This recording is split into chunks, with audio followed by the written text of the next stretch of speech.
Good evening, everyone. Welcome to NTD Tonight. I'm David Lam, sitting in for David Zhang. And before we wrap up 2023, here's a preview of some of today's top stories. A winter storm hits California's coast.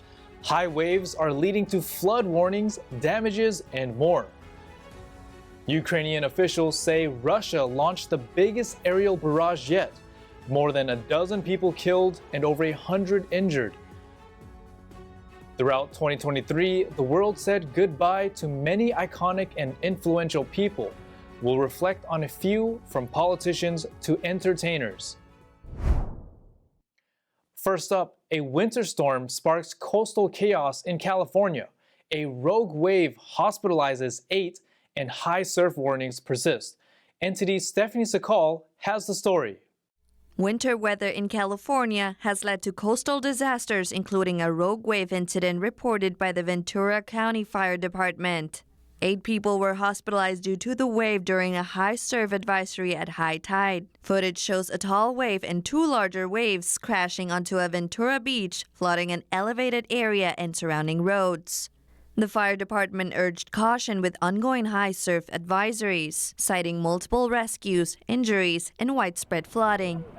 Over in Northern California, Mavericks Beach, 25 miles south of San Francisco, also saw massive waves, attracting surfers and spectators to the break. This perspective is kind of weird because you can't really see how big the waves are from the cliffs over here, but we saw a jet ski that kind of flipped over there, and that was wild, and some of those sets were huge. Being born in Berkeley, California, it's always been a bucket list item of mine to really go and see Mavericks firsthand and just see the beauty that the wave has to offer. It's always been a dream. Surfline forecasted waves as high as 30 to 40 feet, with high surf warnings in effect for shoreline counties along with San Francisco Bay Area. According to the National Weather Service, the area could see, quote, dangerously large breaking waves of 28 to 33 feet with up to 40 feet possible at favored locations. Stephanie Sakal, NTD News. Now let's take a look at other national headlines. First up, a reaction to the decision to remove Trump from the Maine primary ballot. Maine Secretary of State Shen stated she did not reach the conclusion lightly. The U.S. Constitution does not tolerate an assault on our government, on the foundations of our government, and that Maine election law and the Constitution required, indeed obligated me to act. Republican House Speaker Mike Johnson weighed in on X, calling Bellows' decision reckless and partisan. GOP presidential candidate Vivek Ramaswamy told Fox News he'll withdraw from any GOP primary ballot where competitors are forcibly removed through unconstitutional maneuvers. Florida governor and presidential candidate Ron DeSantis told Fox Maine's ruling is, in his words, opening Pandora's box. Trump's team has vowed to appeal Bellows' decision to Maine's Superior Court. Maine's GOP primary is March 5th. Now for the latest on the Israel-Hamas war. The U.S. Treasury Department has imposed sanctions targeting multiple currency exchanges in Turkey and Yemen. The U.S. believes the exchanges are used to move Iranian funding to the Yemeni Houthis. The sanctions freeze any U.S. assets belonging to the targeted businesses and generally prohibit Americans from doing business with them. The move is part of ongoing efforts to curb the flow of funds to the Houthis, who have been involved in attacks on international shipping. On the ground in Gaza, Israel took responsibility yesterday for launching 2 strikes at a refugee camp that killed some civilians on Christmas Eve. The military says their missiles hit buildings next to their intended targets. The other incident was the deaths of 3 Israeli hostages killed on December 15th in Gaza City. Turning our attention now to the Russia-Ukraine war. Just 2 days after the U.S. announced more military aid to Ukraine, Russia launched 122 missiles and 36 drones against cities across Ukraine on Friday. Ukrainian officials said at least 27 people were killed and over 140 were injured. Ukraine considers this the biggest aerial barrage of the war. The attacks hit Ukraine's capital, Kyiv. Other cities hit include Odessa along the Black Sea coast, Dnipro and Kharkiv in the interior, and Lviv, a major city in the western part of Ukraine. They caused widespread damage to local infrastructure. Russia's defense ministry on Friday said that in the past 7 days, the military launched 50 group strikes and one massive strike with missiles and drones against Ukraine. New numbers show that Agents for Customs and Border Protection, or CBP, encountered almost 5,000 Chinese nationals at the southern border in November.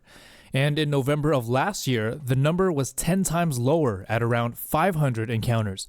Ever since then, it has steadily increased until now. Back in June, Homeland Security Committee Chairman Mark Green told the Daily Wire that some of those immigrants have ties to the Chinese People's Liberation Army, or PLA. In terms of overall encounters, November is in second place. The month saw about 250,000 people. Only September of this year saw more encounters at our southern border. A popular line of portable blenders could pose a danger to customers, and the brand is asking owners to stop using them immediately. NTD's Christina Corona has more on the update. According to the U.S. Consumer Product Safety Commission, BlendJet is voluntarily recalling 4.8 million BlendJet 2 blenders. The blenders have been sold previously by Amazon, Target, Costco, and Walmart. BlendJet 2 portable blenders can overheat or catch fire, and their blender blades can break off during use. The CPSC has received 329 reports of blades breaking during use, along with an additional 17 reports of overheating or fires that caused approximately $150,000 in property damage claims. The company has also received 49 reports of minor burn injuries and one reported laceration injury. According to the company, BlendJet 2s currently for sale are not impacted by the recall. Consumers are advised to discontinue the use of the recalled blenders promptly and contact BlendJet for a complimentary replacement base unit. Christina Corona, NTD News. A former California college student accused of stabbing 2 people to death and wounding a third in Northern California earlier this year was found competent to stand trial. This comes after his attorney previously said he was not mentally fit. Former University of California Davis student Carlos Reales Dominguez will return to court on January 5th, and criminal proceedings will be reinstated if there isn't any challenge to his mental state. According to the Sacramento Bee, Yolo County Assistant Chief Deputy District Attorney Melinda Aiello said a doctor submitted a December 20th report declaring him competent. Dominguez had been a third-year student at UC Davis, majoring in biological sciences until April 25th, when he was expelled for academic reasons. Shortly after, he was arrested and charged for killing a 50-year-old homeless man and a 20-year-old UC Davis student. A homeless woman who was attacked in her tent survived. He later blurted out at a court hearing that he was guilty and wanted to apologize. The court was put on hold in August after prosecutors agreed Dominguez wasn't mentally capable of taking part in criminal proceedings. Dominguez was sent to the state hospital in Atascadero until he was found competent to understand court proceedings and take part in his defense. The world said goodbye to a number of influential people in 2023, from politicians to accomplished entertainers. NTD's Christina Corona reflects on their enduring legacies. This year saw the passing of prominent political figures, such as former U.S. Secretary of State Henry Kissinger, who passed away on November 29th, and former First Lady Rosalind Carter, who left us on November 19th. We lost the first woman to serve as a U.S. Supreme Court Justice, Sandra Day O'Connor, and U.S. Democratic Senator Dianne Feinstein. The entertainment world mourned the loss of legendary figures, including rock icon Tina Turner, American jazz and traditional pop singer Tony Bennett, actor Matthew Perry, the former host of The Price is Right, Bob Barker, and talk show host and one-time mayor Jerry Springer. We also bid farewell to the only child of Elvis Presley, Lisa Marie Presley, Cindy Williams, known for her role as Shirley on the beloved sitcom Laverne and Shirley, Pee Wee Herman's Paul Rubens, Euphoria's Angus Cloud, singer-songwriter Jimmy Buffett, actress Suzanne Summers, Oscar-nominated actor Burt Robert Young, and most recently, Korean actor Lee Sun-kyun. These passings represent just a fraction of the notable individuals who left us in 2023. Christina Corona, NTD News. We'll take a short break now, everybody, but here's a look at what we have for you when we come back. As the new year approaches, we'll hear from some people about the lessons they learned in 2023 and their new goals for 2024. Shen Yun Performing Arts kicked off their West Coast shows tonight. A couple who volunteers with promotions share why they help out year after year. The Denver Broncos benched a player. More on why and the impacts. And the New Year's 6 bowl games are coming up. We'll reveal some matchups. Those stories and more coming up on NTD Tonight.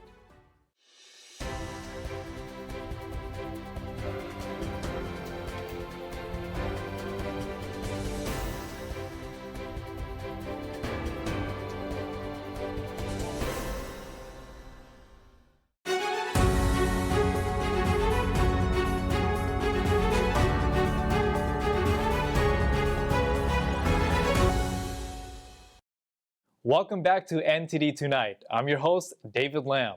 New Year is just around the corner. What goals do you have for 2024, and what lessons have you learned in 2023?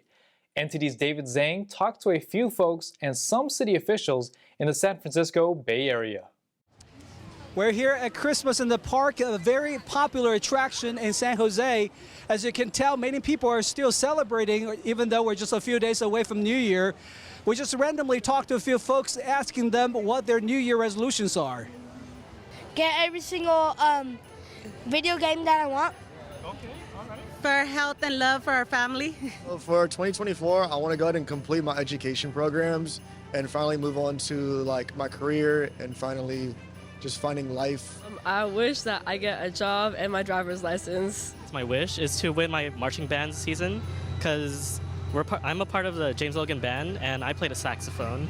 So getting first place is my highest goal. I don't have a resolution as much as I have a goal, and that would be to travel more. Exercise more. I've been retired a year and I'm getting fatter. Same thing. I guess family time and then to work out more. As to lessons learned in 2023, the biggest thing that I've learned this year is like, don't take every moment for granted, like cherish it for what it is and be happy for what you're doing. And if you're not happy with what you're doing, go ahead and like make that like final step to go ahead and do something that does make you happy. Make new friends. You're gonna have to make a lot of new friends. I learned this past year to always be confident. To be patient. no matter what your New Year goals are for 2024, the most important thing is to be happy. Happy holidays and Happy New Year to you and your loved ones. 新年快乐. Happy New Year. Take care. I want to wish everyone a very happy New Year. Blessings to you all for peace, happiness, health, and prosperity. We're going to be brave. We're going to be fierce. We're going to breathe fire for what we believe in. It's going to be a great year. Best wishes to you. Happy New Year. Happy New Year. Happy New Year. You may have heard of Shen Yun Performing Arts, which is beginning its annual world tour. It's now in the San Francisco Bay Area. After seeing it for the first time over 15 years ago, members of the local presenting team tell us why they've been involved year after year. Shen Yun Performing Arts, the classical Chinese dance company, is back in the Bay Area for 5 more shows. Local presenter Abraham Thompson and his wife tell NTD what it means when Shen Yun is back in town for communities.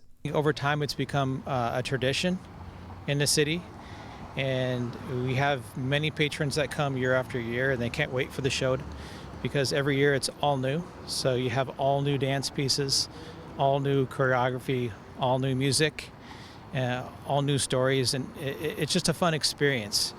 I remember there's a Broadway critic, actually he's from local San Francisco area. He says, I have watched thousands of shows, but I will give a 5-star to Shen Yun. So that's what the mainstream critics and patrons have viewed Shen Yun.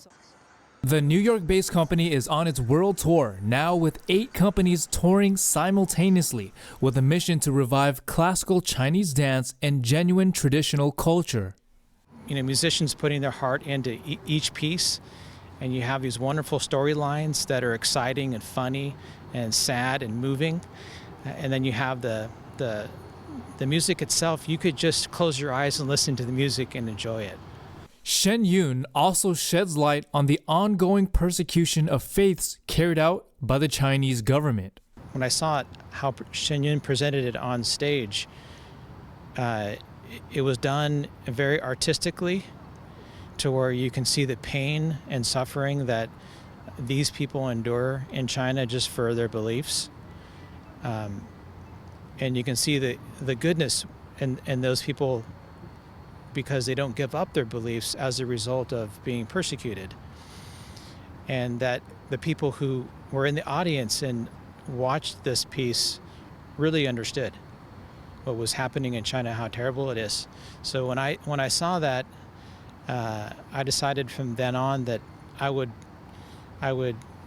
get as much involved as I could and to support Shen Yun. Thompson said it will be a busy season this year. But Silicon Valley, people have busy schedule, but we do see tickets are going really fast. This year we started like 10 shows in the Bay Area and 20 shows in whole NorCal, and we ended up adding 2 shows in San Jose and 1 show in Sacramento. And currently, Modesto is almost sold out. I would say just don't wait. Buy your ticket today.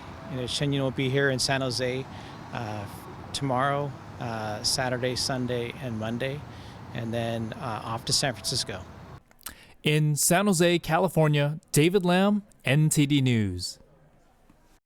Once a Super Bowl champion with the Seattle Seahawks, Russell Wilson's NFL journey has hit a rough patch since joining the Denver Broncos. Now benched, he faces unexpected challenges. NTD's Carlos Reyes discusses the latest developments in Wilson's quarterback saga. So, Carlos, what led the Broncos to bench Wilson? Well, David, it was indeed a surprising move, and reports suggest that Wilson's contract negotiations and performance played a significant role. There are claims that the Broncos even threatened to bench him if he didn't restructure his contract. Now, Wilson, known for his media presence, was noticeably absent after the demotion. What can you tell us about his response to this situation? Well, David, Wilson has been pretty quiet lately, except for a tweet where he said, "God's got me, looking forward to what's next."